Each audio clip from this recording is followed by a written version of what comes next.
So guys, last week we talked about marathon recovery. This week we are continuing our series. Well, I didn't know it was going to be a series until I decided on what I was going to talk about this week, 5 minutes before I turned on the camera. But we're going to be continuing the series of post-race analysis, introspection, if you will. And we're going to be talking about some reflection questions that you can ask yourself after any race. Not just the marathon, we're talking about any race. So let's get into it.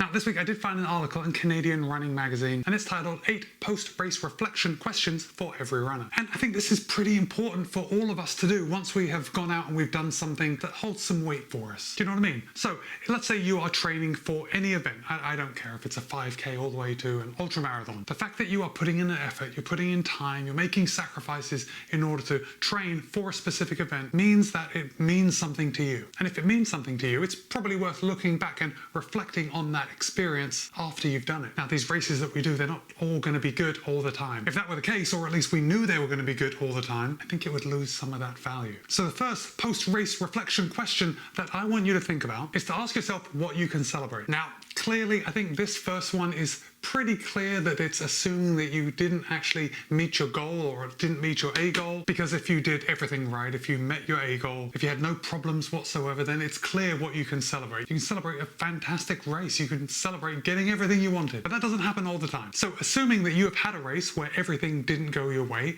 I want you to ask yourself, what can you celebrate? And there will always be something. And this is something that I tend to be able to do pretty easily. Now, if I'm totally honest, that wasn't always the case, but in the last couple of years, I've always been able to look on the bright side, even when I've had a pretty shocking race compared to what I wanted or what I expected. So for me, the one that comes immediately to mind is the Jacksonville Marathon in 2022. So December 2022. I had a specific goal. I knew what I wanted to run, and I was having a good race up until mile 22, 23, when all of a sudden I had some really intense stomach cramps, and they weren't the type of cramps that you could just alleviate by going to the loo. It was just really painful. I have no idea what it was. I mean, they went away, and you know, once these things go away, we really don't think about it again, but it did slow me way down. And I got to the end of that race and I had finished about 6 minutes slower than I really wanted to. But what I found to celebrate in that instance was my ability, or didn't seem like an ability at the time, but in hindsight, I was able to look at my fortitude at pushing through when things got tough. And ultimately for me, when I have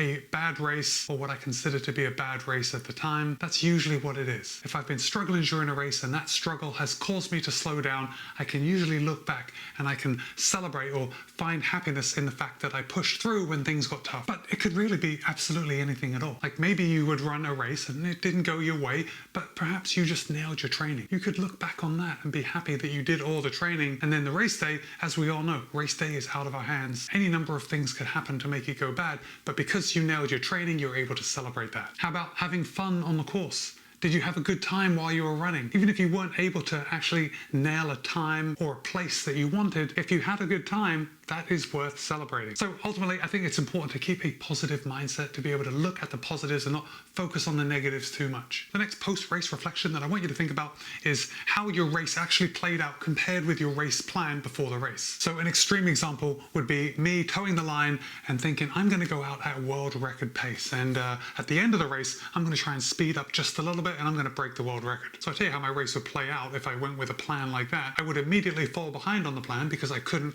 run any distance at marathon race pace. And because I had started off too fast, it's likely that I would have blown up very early and I would have finished the race far slower than if I had started off at a more conservative pace. So yes, that's a total extreme. My race plan in that example was absolutely horrible compared with how my race actually played out. But you know, it's really not that extreme in most cases. I think a lot of times what I see is someone going for a specific time goal that perhaps is a stretch. So as an example, let's just say that you want to run a marathon in 3 hours and 30 minutes. Now that's an 8-minute pace. So your race plan may be to start off the race at an 8-minute pace and just try and hold on to that pace through the whole race. So you're trying to maintain even splits. But then, wouldn't you know it, 20 miles in, that 8-minute a mile pace seems to get a little harder. and you start to slow down. And you finish that race at 3 hours and 35 minutes. So you missed your goal by 5 minutes. By looking back and reflecting on your race plan versus how your race actually went, you might be able to find little areas that you can tweak in order to make it better the next time. So in this example, perhaps the weather got too warm and you weren't able to hang on to that pace because the temperatures were getting higher. Maybe you could work on your fueling. You know, when you reach 20 miles and you're bonking, it's very difficult to recover from that by fueling. So you maybe fuel a little bit ahead of time, and then who knows, you may be able to hold on to that pace for the rest of the race. Maybe your 3:30 goal was a total pie in the sky and you were just going for it, and by going for it, you managed to run a 3:35, which in fact was a huge PB, in which case you may have ultimately surprised yourself by doing more than you ever thought possible, but because you went for a bigger goal, you were able to really pull one out of the bag and have a good day. Look, a lot of the times it's about perspective. Really, it pays to keep things in perspective. But let's move on to the third post-race reflection, and that is, what did you learn in your training and in your race? So with this, look, there's likely going to be some overlap in some of the other reflections, but by actually analyzing what you learned, reflecting on the lessons learned in training and in the race, this is where we're going to find out where things need to be tweaked. So a recent lesson that I learned, again, it's something that I have continually learned, but living here in Florida, I often find that training in the heat is not always conducive to running as fast as I would like. Or I shouldn't say that, I would like to run a lot faster. It's not always conducive to running as fast as I think my ability says I should run, at least in the best possible conditions. So for this last marathon, I ran the Toronto Waterfront Marathon, and for that marathon I had to train through the summer, so I was training in very warm temperatures, and there was a lot of times where I felt like I couldn't even hold on to my race pace for very short amounts of time. But what I found was, and I have actually found this several times when I've trained in the heat and then gone somewhere cooler, is that when you train by effort and you run in more favorable conditions, that training translates. Like, you don't always have to run at the exact pace that you're going to run on race day to get ready to run that pace on race day. That was a very roundabout way of saying, but I run at a higher effort and a slower pace in training, and that translates to me running at the same or lower effort but a faster pace when I go somewhere much cooler. All right, now that's very specific to me and where I live. Not a lot of people live in an area that's so warm and humid as it is here in Florida, but there are a lot of other lessons to be learned. Let's just take volume as an example. So let's say in training, you're kind of a low volume runner. Let's say you're running 30, maybe up to 40 miles a week, and you get to the marathon and you find that towards the end of the run, your legs are just getting tired, and perhaps it feels like that volume is just beating you up at that race pace. Now, realistically, the marathon is always going to beat you up. That's the beauty of it. It beats everybody up. But perhaps you could take a lesson that maybe a little extra volume will build a little more resiliency into your legs, and you might be able to hold on just that little bit longer on race day. Now, let's be clear. I'm not telling you to increase your volume. Perhaps you found the sweet spot that works well for you. But of course, maybe not. I remember when I first met my wife, and I was a very new runner back then.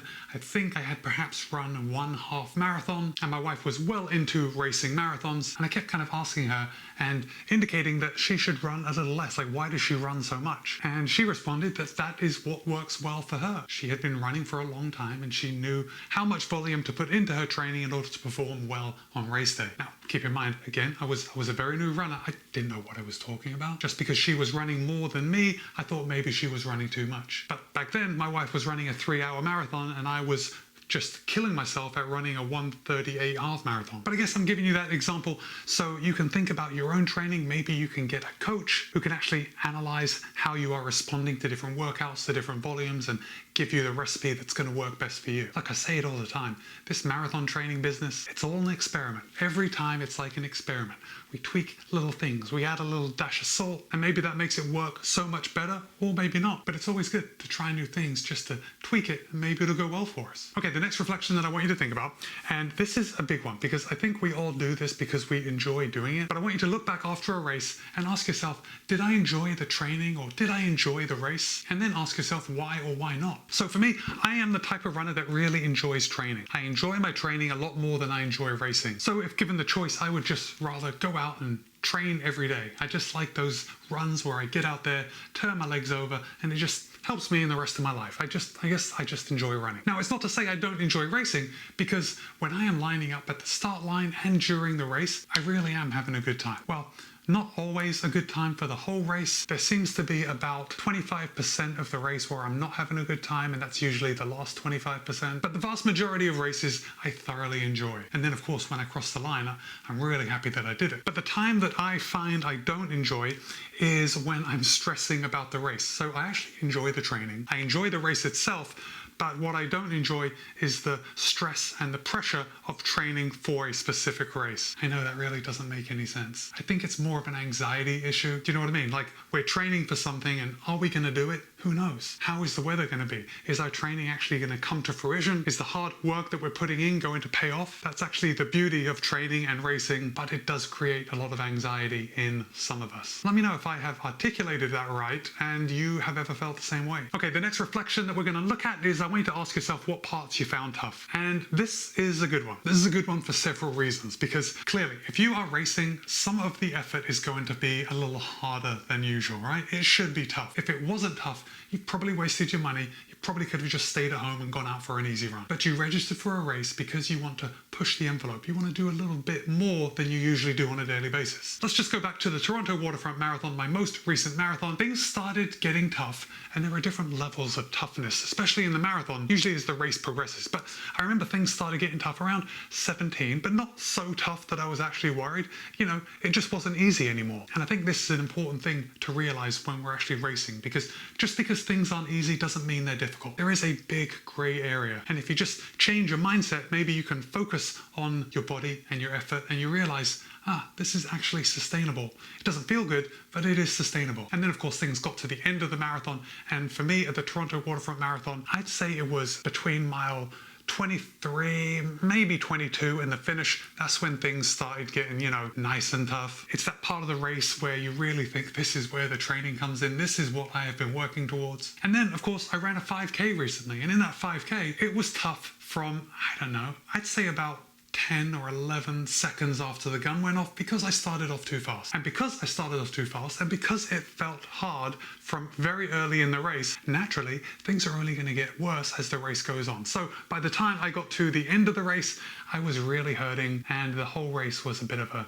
sufferfest. But again, in hindsight, I had a pretty good time. Didn't feel good at all when it was actually happening, but after, I felt good, I felt proud of myself, felt like I put in a solid effort. Okay, but we're not actually just talking about the race itself, because we know the races are going to be hard. Let's say you have a destination race and perhaps you have a little jet lag. Had you got over that jet lag before you got to the race? How did you sleep the night before the race? Was it tough sleeping? How about fueling? Did you practice your fueling before the race in your training? And then how did your body handle all that fueling during the race? Look, there are a lot of things that can be difficult, that can be tough, and it's not always the race effort itself. So I want you to analyze and look back and reflect on all the elements of your race. What parts were the difficult parts? And it's funny because it's not always the parts that you automatically jump to, like running harder than you're actually capable of. Next up, I want you to ask yourself, what did you do well? And this seems very similar to finding something to celebrate, but I think it's just slightly different. But of course, you could celebrate anything that you did well. But let's talk about doing things well. How about maintaining a fairly easy pace? And even though you wanted to slow down in the latter stages of the race, you didn't. That is something you did well. How about going back before the race to your training? How did you handle your training? Did you hit the splits in your workouts? Did you miss any workouts? If you didn't, that is something you did really well. If you did, and you were able to overcome those missed workouts, that is something you did well. I think that is even more impressive when you actually miss a workout and yet you're still able to maintain positivity and keep going with the program, because I really get it. When you miss a workout, can be a little dig to your confidence. So if you can stay positive throughout your training cycle, that is definitely something that you did well. So here's a good point to ask you, what is something that you did well in your last race or your last training cycle?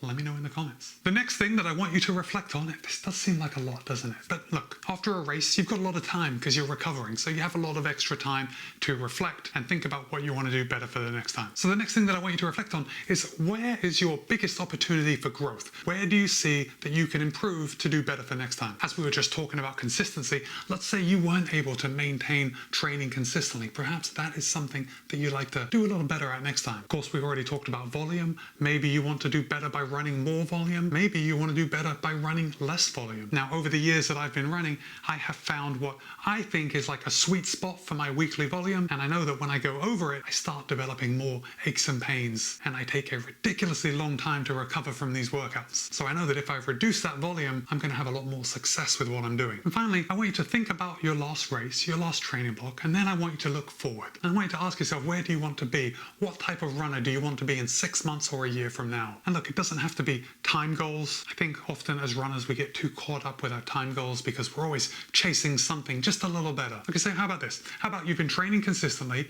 and over the next year, you want to continue that trend. You want to keep training consistently. How about trying a new distance? Let's say you've been focused on the half marathon and you want to run a marathon. Or because this isn't a one-way street, let's say you already have run several marathons and you want to go back down, you want to run something a little shorter, a little faster. Maybe you can move that focus from one race distance to another. And of course, I want to hear from you. I want to know what your plans are for the future. Is there anything different that you'd like to do in the next 6 months to a year? Let me know in the comments. All right, guys, I think we're going to leave it right here. It's important to look back. If we're putting in this much work, we may as well look back and kind of reflect on the work we've done. We never know how it's going to benefit us in the future. Be kind, be happy, run well. See you in a couple of days.